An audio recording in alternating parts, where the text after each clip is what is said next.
I have colored for nearly a decade, and yet I still can't seem to figure out how to color grass.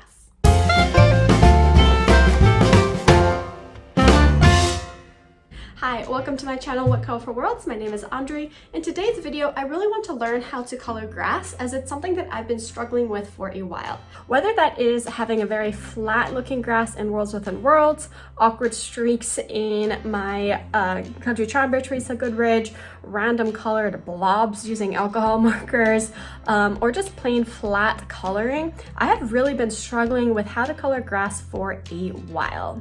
So in today's video, I'm going to be following 3 different tutorials trying to crack the code of how to make good grass in coloring books. First, I'm going to be looking at one from Shell's coloring journey. As many of you know, she is a well-established colorist in our field and tends to use Albert Dürer pencils mostly. Then I'm going to be using a tutorial from Lauren Reed Colors, and she is a new person in YouTube but has a really fun tutorial kind of showing how you can use different basing methods to create nice different effects.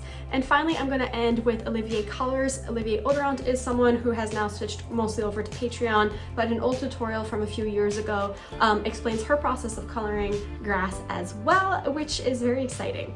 What I'm hoping to get from them is to pick from these different tutorials the main techniques that they use to get coloring grass so that I can learn from that and then apply that to my own coloring style. I've decided to come back into Country Charm by Teresa Goodridge, and this is the book I'll be using to help me learn the different tutorials.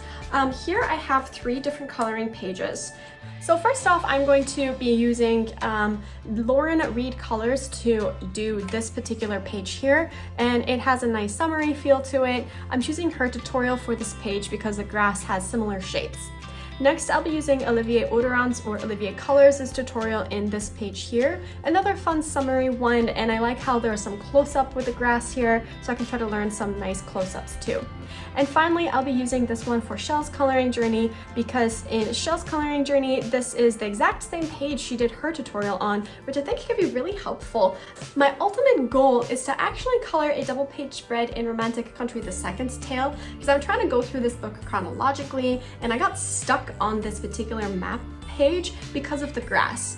The one difference is that the grass in my project book is going to be from a distance, whereas the grass in the 3 different tutorials are in a close-up. So I'm going to have to figure out how to apply the techniques that I've learned in how to color close-up grass and see if I can adapt it to color grass that's a bit further away. So in this video, what I'm going to do is first follow through these different tutorials and then talk to you a tiny bit about what I learned from each one. Then I'm going to be applying it to my page in Romantic Country the Second's Tale, and then see how I've applied the different techniques. And finally, I'll show you the end results. All right, let's get started.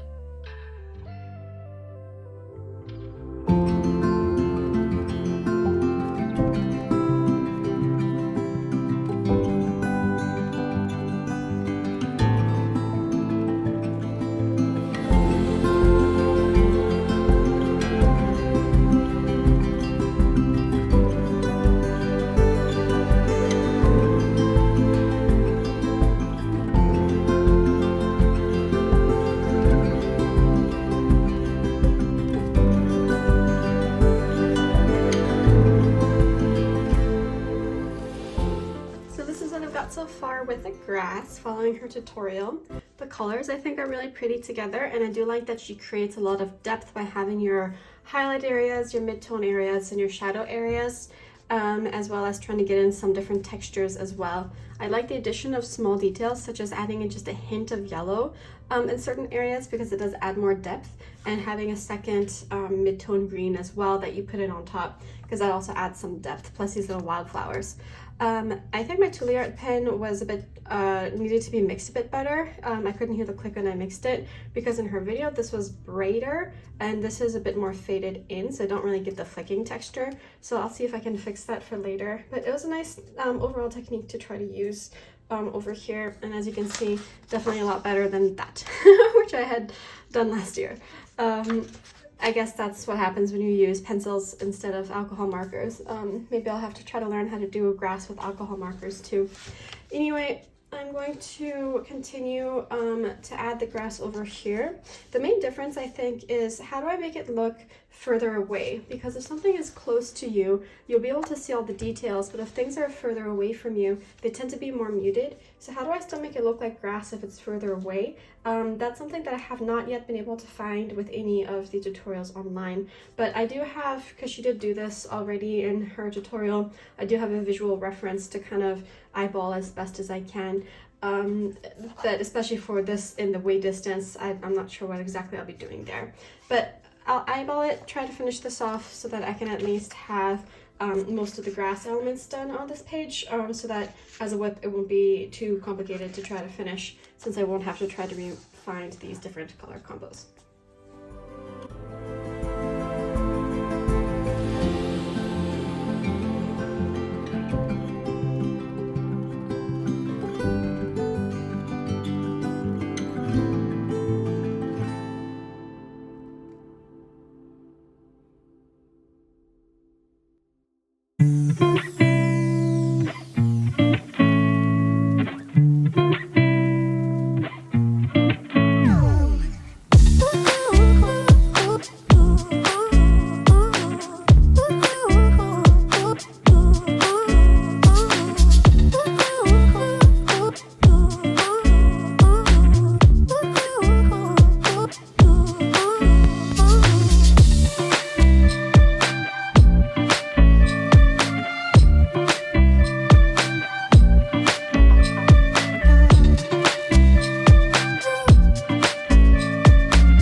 That I did following Lauren Reed colors.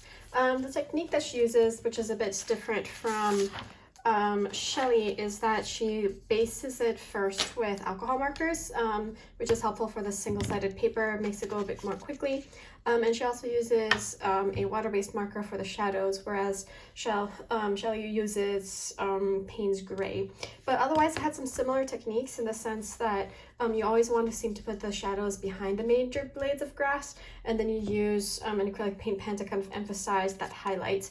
And you also have like 4 different pencils, your highlight, 2 midtones, and 1 shadow color. Also, she does a base layer that's a single color, versus with Shelley, she does multiple different colors for the base layers.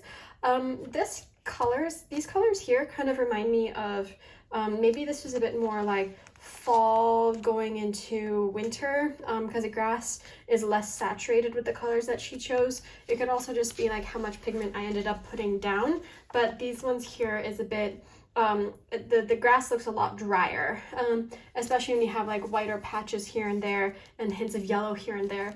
I think that this here would kind of show grass that is, yeah, just a bit drier or desaturated. I could also have this maybe be like a sepia toned page, in a sense, to kind of match those color schemes, versus this is like vibrant.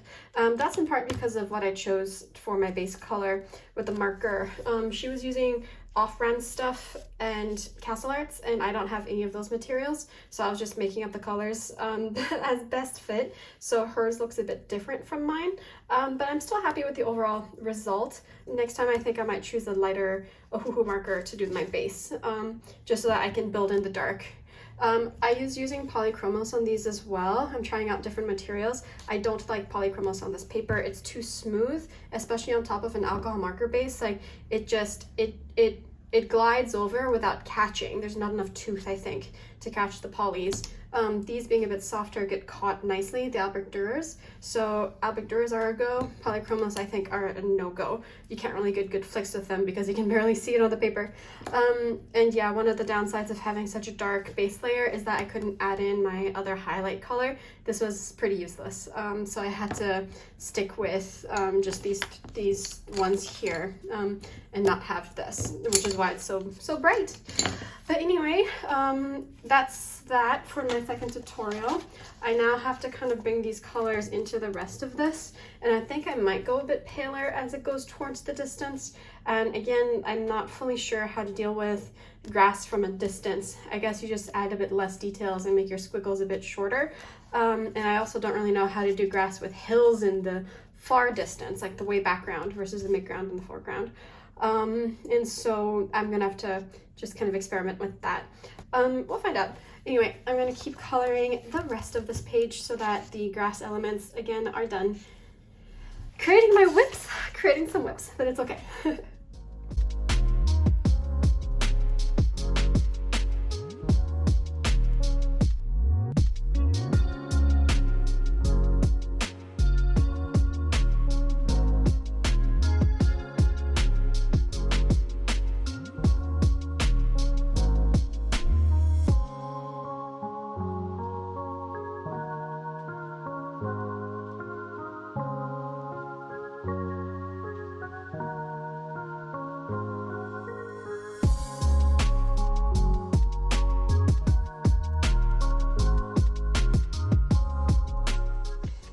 So that's it. This is what I have so far. I tried to still add in some texture, and also I was trying to create gradients so it would go lighter towards the top and then darker towards the bottom. I think that maybe helped with some sense of perception. Not fully sure. It's still tough for me to figure this out. But I like what I have so far with it. With the hills, I decided to make this dark green because I was imagining this being a cornfield because it had stripes on it anyway. And so it's corn that hasn't yet created the little corn, if you know what I mean. So it's still, you know, midsummer, so it's still very green. And corn leaves have this really dark, glossy green to them, so that's why I did that. And then for the hills, I started them initially doing it really, really light, and then I gradually just kind of went darker and darker and added in a tiny bit of yellow towards the top as well because I was getting a bit too light for me. So I guess least details on the hills, most details here, some details here. Added a few white dots just halfway up here because I figured the further away it is, the less you can see the small little white wildflowers and dandelions, I guess, is what they would represent. And so that's how I created depth and texture with this one particular page.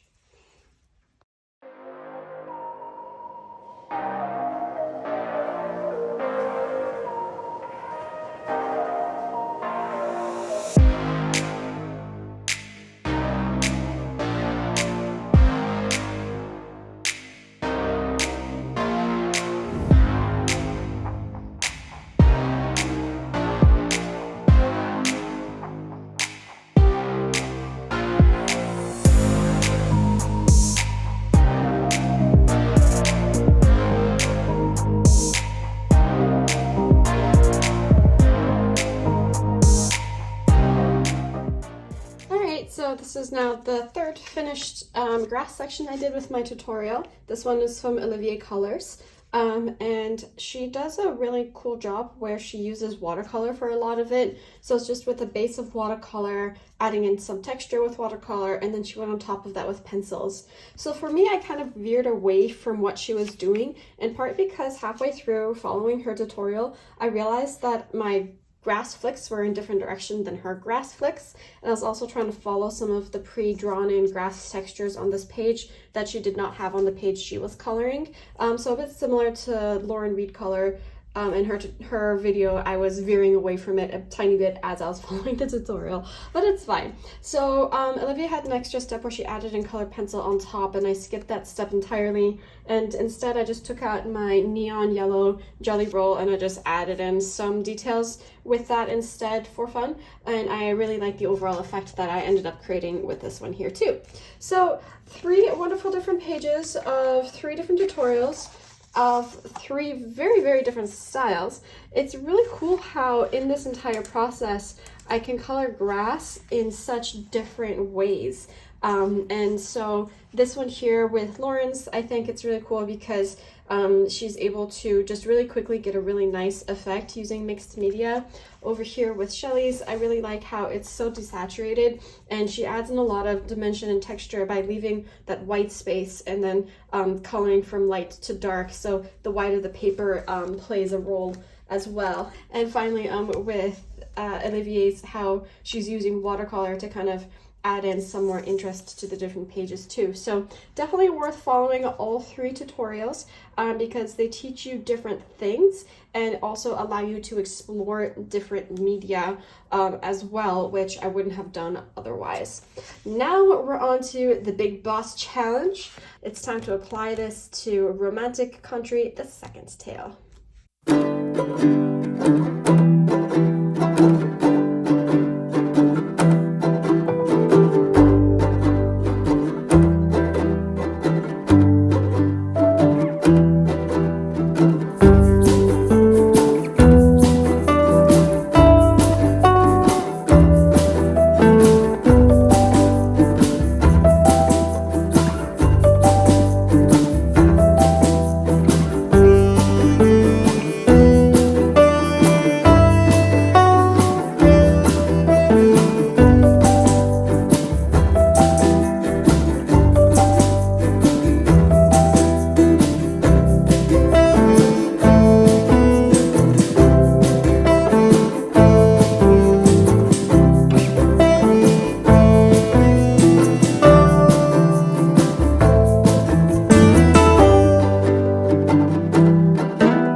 really happy with the effect that I have here.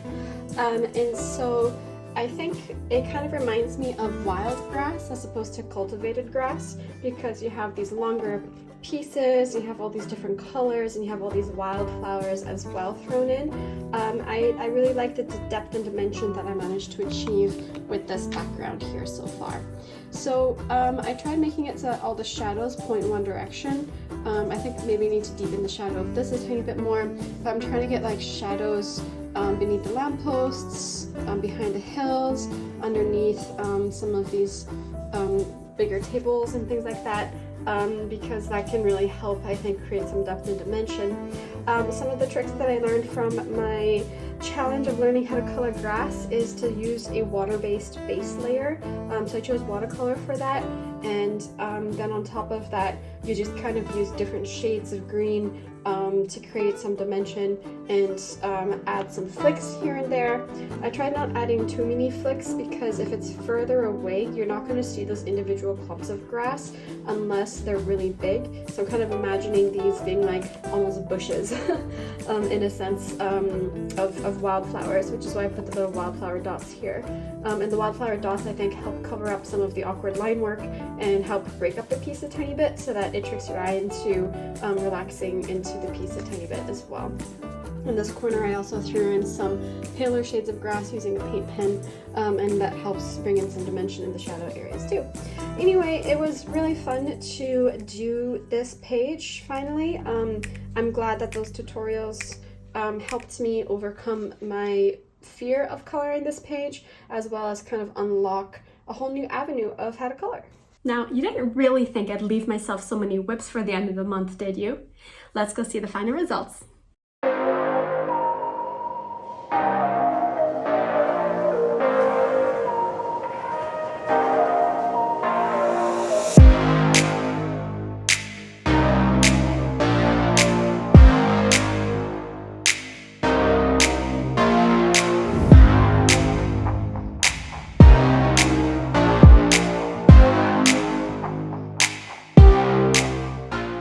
Thank you so much for watching. Happy coloring, everyone. Bye.